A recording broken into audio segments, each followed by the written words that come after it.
नमस्कार, पूर्वांचल धारा में आपका स्वागत है। बढ़ते हैं खबर की ओर। 14 तारीख को 8 बजे से लेकर 9 बजे तक बातचीत हुई। पूरे देश में जो हालात हैं, जो लड़ाई हो रही है, उस लड़ाई में हर बिंदु पर गरीब, कमजोर, वंचित, शोषित, पिछड़े, दलित के उत्थान की जो लड़ाई हम लोग लड़ रहे हैं, वही लड़ाई पे चर्चा माननीय अमित शाह जी से हुई। चर्चा के बाद ये तय हुआ कि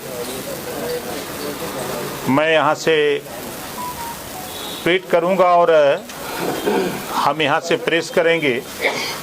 उसके बाद तुरंत आप एक बाइट या एक एनआई को उन्होंने कहा कि उसको आप बाइट दे दीजिएगा, उसके बाद प्रेस करिएगा। क्योंकि हमारी मजबूरी है कि जब हम समझौता कर लिए हैं तो अपने पार्टनर या सहयोगी दल की बात माननी पड़ेगी हमको। तो उनके हिसाब से और कल 2 बजे ही प्रेस होनी थी, लेकिन किन्हीं कारणों से हम लोग देर दिल्ली से यहाँ आने में जो प्रॉब्लम हुआ हम लोगों को, फिर शाम को ये हुआ कि नहीं, शाम को नहीं होगा, तो आज का डेट तय हुआ। तो सबसे पहले तो आप सभी साथियों को बधाई। आप लोगों को बराबर जो सहयोग इधर लगभग 6 साल से बड़े पैमाने पर मिला है। आज देश के गृह मंत्री जी के ट्वीट को जब मैंने पढ़ा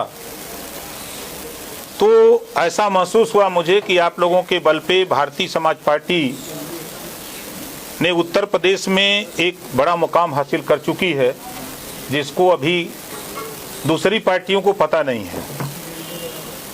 यूपी के साथ साथ चाहे बिहार हो, बंगाल हो, दिल्ली हो, गुजरात हो, महाराष्ट्र हो, विभिन्न प्रांतों में भी कमोवेश संगठन पार्टी को हम लोग बढ़ाते रहते हैं, काम करते रहते हैं।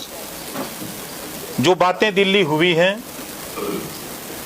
माननीय देश के प्रधानमंत्री माननीय नरेंद्र मोदी जी, माननीय गृह मंत्री अमित शाह जी, माननीय जेपी नड्डा जी और सूबे के मुख्यमंत्री योगी आदित्यनाथ जी को धन्यवाद देता हूं कि आप सभी लोगों ने स्वयं भारतीय समाज पार्टी को एनडीए में शामिल किया है। इसके लिए बहुत बहुत धन्यवाद। और एनडीए में शामिल होने का जो आप लोगों ने बराबर चर्चा करते थे कि राजभर किधर, तो उसमें भी विराम लगाने की ज़रूरत, जैसे होता है कि कोई समस्या पैदा होती है तो उस समस्या का निदान भी होता है। तो आज ये तय हो गया कि स्वयं भारतीय समाज पार्टी, हमने इस नाते आप लोगों से बात पहले नहीं करना चाहिए क्योंकि वहाँ से निर्देश था और हमारी भी कोशिश थी कि माननीय अमित शाह जी वहाँ से ट्वीट करें और वो प्रेस करें, ताकि वो ऑथेंटिक न्यूज़ होगा। हम अगर करेंगे तो वो खबर हमारे हिसाब से ठीक नहीं होगी। तो वही तय हुआ था, उस तय के हिसाब से हुआ है। जो वंचित, शोषित, पिछड़े, दलित की लड़ाई भारतीय जनता पार्टी लड़ रही है, उस लड़ाई में हम लोग भी, हमारी पूरी पार्टी, हमारे पूरे नेता, हम सब लोग भी मिलकर के आने वाले दिनों में जो लक्ष्य है भारतीय जनता पार्टी का उत्तर प्रदेश में, माननीय भूपेंद्र चौधरी जी के नेतृत्व में, चाहे माननीय ब्रजेश पाठक जी हों, चाहे माननीय केशव प्रसाद मौर्य जी हों, चाहे स्वतंत्र पटेल जी हों, चाहे दयाशंकर सिंह जी हों, हमारे जितने भी साथी हैं, चाहे वो अपना दल के अनुप्रिया पटेल जी हों, चाहे निषाद पार्टी के भाई संजय निषाद जी हों, हम सभी लोग मिल करके, जितने भी हमारे सहयोगी साथी हैं, हम सभी लोग मिल करके जो भारतीय जनता पार्टी का लक्ष्य है कि उत्तर प्रदेश में 80 सीट जीतने का, हमको तो नहीं लगता है कि अब यहाँ उत्तर प्रदेश में कोई लड़ाई रह गई है। एनडीए की बैठक में आप शामिल होंगे, किन मुद्दों पर चर्चा करेंगे? देखिए, अभी तो एक घोषणा हुई कि हम एनडीए में शामिल हो गए।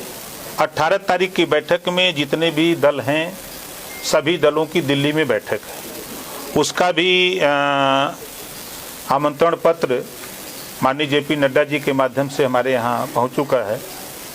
18 को वहाँ रहेंगे। उसके बाद शेष बातें वहाँ होती रहेंगी और आप लोगों को बताते रहेंगे। सर क्या फाइनल हुआ है बातचीत में, शर्त क्या रही है? सर लोकसभा सीटों को लेकर क्या हुआ है? 3 सीटें आप मांग रहे थे पहले। मैं तो कुछ मांग ही नहीं रहा था। मैं तो आप लोगों को जो कभी कभी आप लोग भी भावुक हो जाते थे कि राजभर जी किधर तो पहले तो हम कहे कि भाई इसकी समस्या का समाधान किया जाए तो अब तो ये राजभर किधर ये तो फाइनल हो गया। एनडीए आपको योगी मंत्रिमंडल में जगह दी जा रही है और आपको 3 लोकसभा सीटें के लिए आपने मांग की है, जिसमें एक बिहार की सीट भी है। ये इस पे थोड़ा सा देखिए, मैं आप लोगों से भी बार बार कई चीजें अखबारों के माध्यम से सूत्रों के हवाले से खबरें छपती थी। हम बार बार कहते थे कि इस खबर की कोई पुष्टि हम नहीं करते जब तक हम शीर्ष नेतृत्व से माननीय प्रधानमंत्री माननीय नरेंद्र मोदी जी, माननीय अमित शाह जी, माननीय जेपी नड्डा जी और हमारे यूपी के मुख्यमंत्री माननीय योगी आदित्यनाथ जी और हमारे प्रदेश अध्यक्ष भारतीय जनता पार्टी भूपेंद्र चौधरी जी से जब तक हम बैठ करके कोई तय नहीं कर लेंगे तब तक झूठ हम आपके सामने नहीं बोलते। एक हफ्ते तक पहले तक आप मायावती को प्रधानमंत्री बनाने के लिए लगातार बातें कर रहे थे और हफ्ते भर में यू टर्न होगा कि अब मोदी जी को प्रधानमंत्री बनाना चाहिए। इसकी वजह क्या है? नहीं, देखिए वजह साफ साफ है। सीखना चाहिए, विपक्ष को भी सीखना चाहिए कि एक तरफ छोटे छोटे जो टुकड़ों में बटे हुए जो भारत जातियों में बटा हुआ है उन जातियों से लीडरशिप को पकड़ करके भारतीय जनता पार्टी सत्ता में जा रही है और ये लोग अकेले लड़ने की बात कर रहे हैं। हम बार बार आप लोगों के सामने यही कहते थे कि फला फला फला पार्टी इकट्ठा हो तो बात आगे बन सकती है। ये लोग इकट्ठा होने को कोई तैयार नहीं है। वो एक कहावत है कि हम बड़े कि तुम बड़े, तो अखिलेश जी सोचते हैं कि हम बड़े, मायावती जी सोचती हैं कि हम बड़े और दुविधा में दोनों गए, न वो बड़े न वो बड़े, सबसे बड़े नरेंद्र मोदी जी हो गए। राजभर जी, अभी आपने कुछ दिन पहले एक बयान दिया था, आपने कहा था कि सपा के और भी कई विधायक हैं जो बहुत जल्दी दूसरी पार्टी का दामन थाम देंगे। हालांकि कल दारा सिंह चौहान ने इस्तीफा दे दिया। और कितने विधायक हैं? दारा सिंह चौहान को आप दिल्ली लेकर गए थे, क्या चर्चा हुई?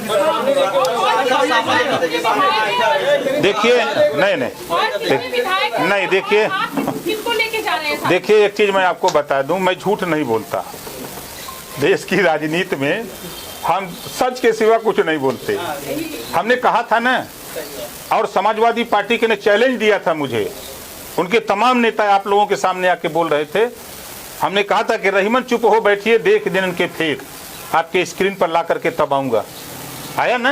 अभी कितने और हैं? धैर्य रखिए, आपके साथ में है, भाजपा के साथ में सर, अभी कितने और हैं? अब धैर्य रखिए ना ये बता दीजिए। नहीं बताएंगे भाई। चौहान आपके साथ में है, भाजपा के साथ शामिल हुए हैं? देखिए, चाहे भाजपा में हो चाहे हमारे साथ, हम एनडीए में हैं। हम सभी लोग एनडीए में मिलकर हम लोग 80 लोकसभा सीट यूपी में जीतने का काम करेंगे। एक सवाल और है कि समाजवादी पार्टी के नेता कहते हैं राजभर का जो गठबंधन टिकता नहीं है। ये समाजवादी पार्टी के लोग अगर कहें सुपवा तो सुपवा चलनिया बोला जकरे 72 छेद है। समाजवादी पार्टी ने गठबंधन किया मायावती जी से, समाजवादी पार्टी ने गठबंधन किया सोनिया गांधी जी से, समाजवादी पार्टी ने गठबंधन किया चौधरी अजीत से, समाजवादी पार्टी ने गठबंधन किया ओम प्रकाश राजभर से। किसके साथ टिके? किसी के साथ टिके? हम गलत हैं। मैं तो बार बार कहता हूं मैं गलत हूं, मायावती जी भी गलत हैं, सोनिया भी गलत हैं, खाली यही सही है। पता लग जाएगा। अब तो क्या दिक्कत है? देखिए, दिक्कत है विरासत में। हमें गांव का रहे वाला हम है। गांव में अगर कोई नवासा पा जाला ना तो पूरे गाँव के नहीं रहे देवल चाहत वही हाल है, विरासत में मिल गए बा, मुख्यमंत्री बन गए। लड़ेंगे आप या नहीं लड़ेंगे जी घोसी विधानसभा का उपचुनाव? देखिए, 18 तारीख को हम जाएंगे, माननीय प्रधानमंत्री जी माननीय गृह मंत्री जी से बातचीत होगी। आगे की रणनीति जो तय होगी वो हम आप लोगों को समय समय पर बताते रहेंगे। हम अपने मन से कोई बात नहीं कह सकते। नीचे लेवल पे कुछ तय नहीं है, एनडीए में शामिल तय नहीं हो रहा, सब ऊपर एनडीए में शामिल आप हो रहे हैं, तो तय हुआ होगा। आप धैर्य रखिए, सब आपको